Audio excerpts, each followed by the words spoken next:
नमस्कार दर्शक बंधु, जय जगन्नाथ। बाबा ज्योतिष शिक्षा कार्यक्रम पार्ट 5 को आपण मान स्वागत। दर्शक बंधु, यह एक ज्योतिष भित्तिक कार्यक्रम जहाँ बाबा ज्योतिष शिक्षा रे आमे पाई पारुचंती।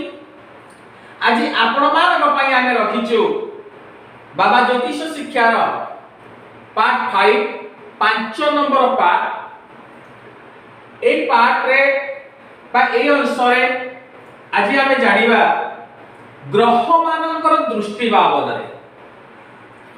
ग्रह माने से माने किभଳି दृष्टि देई थांती, को घर को सेमानकर दृष्टि थाए से बाबद रे आज आमे आलोचना करी। प्रथमे आसु आमे जानिबा केंद्र कहा को कहंती। केंद्र दर्शक बंधु आपण मने रखिबे, आपण को जन्म जातक खोलंतु एवं देखंतु जोठी ल लेखा जाईछि बा एक नंबर घर जोठी लेखा आइछि, धरंतु एठी लेखा आइछि एक ल, ताले एइटा होछि आपनकर लग्न। जदि एइटा लग्न हुए ताहाले सूत्र कोन कहूछि ना 1 4 7 10 ए घर को केंद्र बोली कहा जाय। अर्थात जदि आपनकर एई लग्न हेइथाय, एटा को मेष लग्न कहा जाय। हम पूर्व पाठ रे आलोचना करिसंते, ताहाले 1 2 3 4 एटा होछि कोटे केंद्र। एटा हला केंद्र, ये भी हला केंद्र। 5 6 7 ये हला कोटे केंद्र। 8 9 10 एटा हला गोटे केंद्र। 11 12 1 गोटे केंद्र। ताले एटी केंद्र किए ना 1 4 7 आउ 10 एहा को कुहा गला केंद्र। जदि आपनकर मेष लग्न न है कि वृष लग्न हेतिबो, धरा जो एठी 1 थिबो, ताले आपनकर केंद्र कोटा आसीबो 1 2 3 4 एटा आसीबो केंद्र। 1 2 3 4 एटा आसीबो केंद्र। 1 2 3 4 एटा आसीबो केंद्र। ताहले एहा को आम जन्म जातक रे केंद्र बोली कहा जाइथा। को घर को ना 1 नंबर घर, 4 नंबर घर, 7 नंबर घर आउ 10 नंबर घर को केंद्र बोली कहा जाइथा। तापर देखिबा कोण कहा को कहा जाय। धरा जाऊ आपनकर एभी 1 नंबर घर अछि, सूत्र कहूचे आपनकर 1 5 आउ 9 ए घर को कोण बोली कहा जाय। ताले 1 2 3 4 5 एटा हला कोण। जदि आपनकर मेष लग्न हेता, तापरे 9 नंबर यला 5 6 7 8 9 एटा हला कोण। ताहले जन्म जातक रे 4 गोटी केंद्र अछि, 3 गोटी कोण ही अछि। केंद्र एकटा होछि केंद्र रे जीव एवं कोण रे मध्य जीव। तापरे आमे आसीबा ग्रह मानकर दृष्टि। कोन दृष्टि, को ग्रह कोठी के दृष्टि अछि ताहारी ऊपर आमे आलोचना करिबा। अज्ञा जेति गोटी ग्रह अछथि, 9 गोटी ग्रह आम जन्म जातक रे आम कुंडली रे घुरी बुलु थांती। 360 डिग्री भितरे सीमित हमर जन्म जातक रे प्रत्येक घर 30 डिग्री लेखा हेले हमको 360 डिग्री से माने आम जन्म जातक रे घुरी थांती। एई जो जन्म जातक रे जानती गति कला बेले जो घरे रही थांते से माने समस्ते सप्तम प्रति समस्तंकर 100% दृष्टि थाए। धरा जो आमे देखिया प्रथमे रवि। रवि सप्तम को देखंती। एठी हला र जोटी र लेखा है सेटा रवि।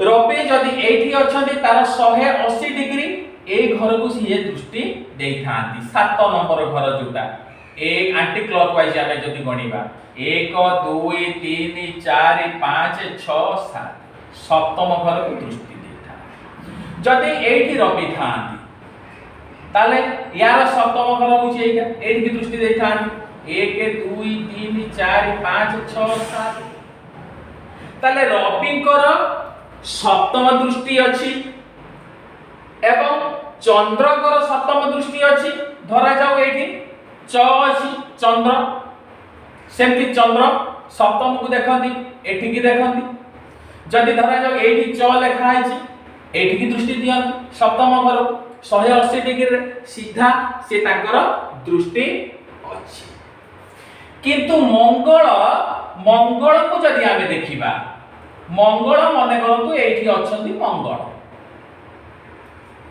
मंगलकर ताकू तीनोटी दृष्टि मिली को घर को दृष्टि मिली ना 4 घर को 7 घर को आ 8 घर को आमे गणिबा 1 2 3 4 ए घर को दृष्टि अछि मंगलकर चतुर्थ दृष्टि आ गोटे हला कोन ना सप्तम दृष्टि सब ग्रह कर सप्तम को दृष्टि थाए एटा हला सप्तम दृष्टि आ गोटे दृष्टि ताकर एक्स्ट्रा अछि एठी अष्टम घर को से देखि पारो धरा जाऊ मंगल आपनकर सेठी नाहांदे मंगल एठी अछि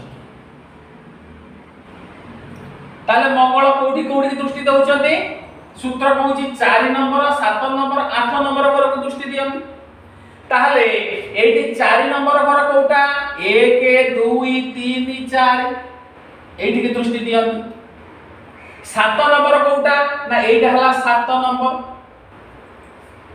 सेटा हला 7 नंबर सप्तम दृष्टि ताकर थाए आ गोटे दृष्टि कोटा ना अष्टम को दृष्टि एठी की होची 8 नंबर अष्टम दृष्टि ताले रवि को चंद्र को गोटे लेखा दृष्टि मिली छी मंगल को तीनोटी दृष्टि मिली छी ठीक सेही भली भाबरे आमे आसीबा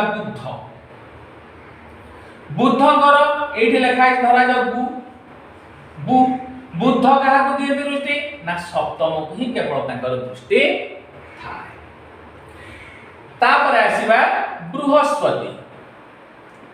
बृहस्पतिकर किंतु सेही भली भाबरे मंगलकर जेमिति तीन गोटे दृष्टि बृहस्पतिकर होची तीन गोटे दृष्टि से कोठी दृष्टि दियंती ना 5 नंबर 7 नंबर आ 9 नंबर ताले 5 को देखिबा 1 2 3 4 5 ए घर को ताकर दृष्टि अछि बृहस्पतिकर सप्तम दृष्टि तो समस्तकर अछि आज्ञा एठी के 7 को से देखंती आउ गोटे नवम दृष्टि अछि 7 हेले 8 आ 9 ए घर को मध्य दृष्टि दियंती बृहस्पतिकर 3 गोटी दृष्टि गोटे हला 5 नंबर को 7 नंबर को आ 9 नंबर को से दृष्टि दियंती शुक्र को आसीबा शुक्र होची शुक्रकर सप्तम दृष्टि अछि सु लेखा हेछि शुक्र एंटी क्लॉकवाइज गणिबा 7 को 1 2 3 4 5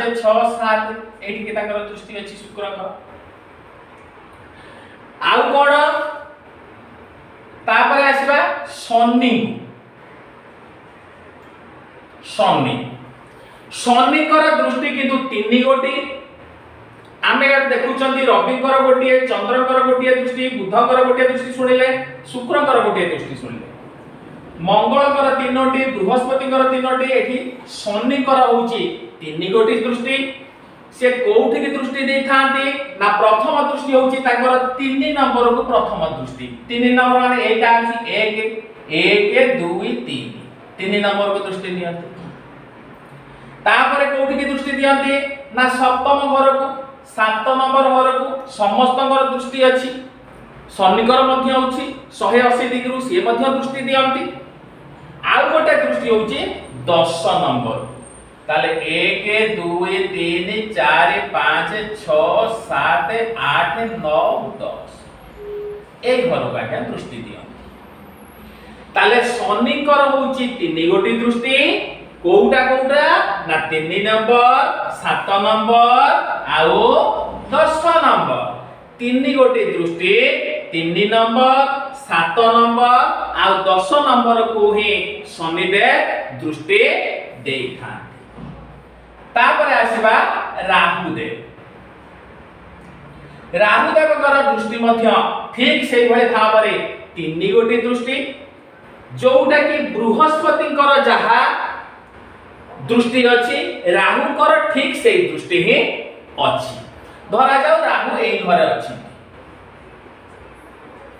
ताले बृहस्पतिकर आमे दृष्टि आंतले 5 7 9 को ठीक से भले राहुकर दृष्टि मध्य 5 7 9 को दृष्टि 5 गणिबा 1 2 3 4 5 ताले एठी 5 नंबर प्रथम दृष्टि ताकर रहला। द्वितीय दृष्टि रहला कोठी केटा सप्तम सीधा एई घर को दृष्टि रहला 5 हेले 6 और 7 नंबर को। तृतीय दृष्टि कोठी रहला ना 9 नंबर को रहला 7 हेले 8 एठी 9 ताहले राहुदेवकर 3 गोटी दृष्टि ठीक सेही भली भाव रे केतुकर मध्य 3 गोटी दृष्टि। एई यदि राहु रहंती तार अपोजिट रे आमे आलोचना करथिले तार अपोजिट रे केतु रहंती मन करंतु एठी अछन राहु तार ठीक 180 डिग्री रे रहंती केतु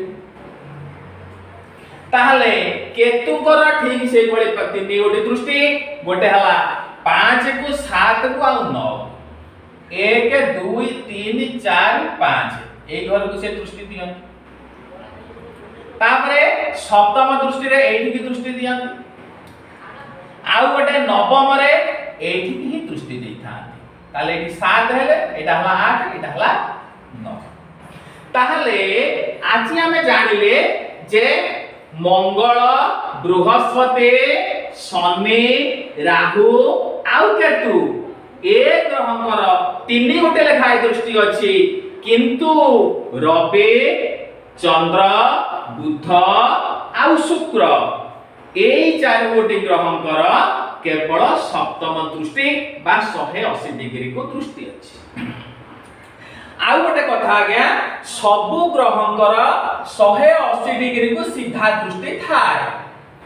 सबु ग्रहकर रवि चंद्र मंगल बुध बृहस्पति शुक्र शनि राहु और केतु ये समस्त ग्रहंकर सप्तम प्रति 180 डिग्री को समस्तंकर दृष्टि अछि किंतु मंगलकर 4 7 8 को दृष्टि बृहस्पतिकर 5 7 और 9 को दृष्टि शनिकर 3 7 10 को दृष्टि राहुकर 5 7 9 को दृष्टि केतुकर 5 और 9 को दृष्टि अर्थात समस्तकर देखंतु 7 को दृष्टि अछि ये 7 7 7 7 7 7 समस्तकर 7 को दृष्टि अछि किंतु मंगलकर एक्स्ट्रा 2टा गोटे 4 को 8 को बृहस्पतिकर 2टा एक्स्ट्रा गोटे 5 को गोटे 9 को शनिकर 2टा एक्स्ट्रा गोटे 3 को गोटे 10 को राहुकर 2टा 5 को आ 9 को आ केतुकर मध्य 2टा दृष्टि एक्स्ट्रा जोटा कहला 5 को आ 9 एई भଳି भाबरे ग्रह माने आम जन्म जातक रे दृष्टि देखांती। आमे प्रथमे आलोचना करिथिले ग्रह मानकर स्थिति अवस्थिति डिग्री एवं ग्रह मानकर दृष्टि आउ ग्रह मानकर दशा आउ गोटे होची गोचरीय फल याकु नै कि हमर जन्म जातक विचार करा जाय था। ताहले एई ग्रह मानकर दृष्टि मन करतु गोटे खराब पोजीशन रे गोटे भाग्य घरे को कहार माने कोनोसी शुभ ग्रह आहांती किंतु शुभ ग्रहकर दृष्टि अछि तेबे भाग्य तार बहुत भल रहिबो भविष्य जीवन मध्य बहुत भल रहिबो। कुंडली रे हमकु देखिबेकु पड़िबो को ग्रह केते डिग्री रे को घरे अवस्थान करिसंती तांकर दृष्टि को घर प्रति रहूची आ से घर को जो दृष्टि रहूची सेटा केते नंबर घर ताकू जदि आ विचार करिबा तेबे निश्चित भाव रे आमे जणे सक्सेस हेई पारिबा सक्सेस ज्योतिष हेई पारिबा। हां दर्शक बंधु आपण को जातक देखंतु आपण पिला मानकर जातक देखंतु एवं जो माने ज्योतिष बनिबा को चाहुचंती निश्चित भाव रे अनुरोध करिवि से माने ए पाठ गुडी को भलो भाव रे लेखि रखंतु एवं मने रखंतु भविष्य रे जणे भलो ज्योतिष हेई पारिबे। हां दर्शक बंधु जदि जो माने ए पर्यंत आम ए चैनल को सब्सक्राइब करि नाहंती तेरे सब्सक्राइब कर दियंतु, लाइक टे करंतु, शेयर करंतु, अन्य मान नॉलेज पई शेयर करंतु एवं कमेंट्स बॉक्स को जाई किछि कमेंट्स मध्य दियंतु जहा कि आगामी पार्ट पई एहा प्रेरणा उत्स हो। हां दर्शक बंधु आज तो समय गलानी, आसंता एपिसोड रे नुवा कथा नै पुणी आपन पाखरे पहुंचीबो, से पर्यंत विदाय दियंतु, रहुछि नमस्कार। सर्वे भवन्तु सुखिनः, सर्वे सन्तु निरामया, सर्वे भद्राणि पश्यन्तु, मा कश्चित् दुःखभाग् भवेत्। ओम शान्तिः शान्तिः शान्तिः।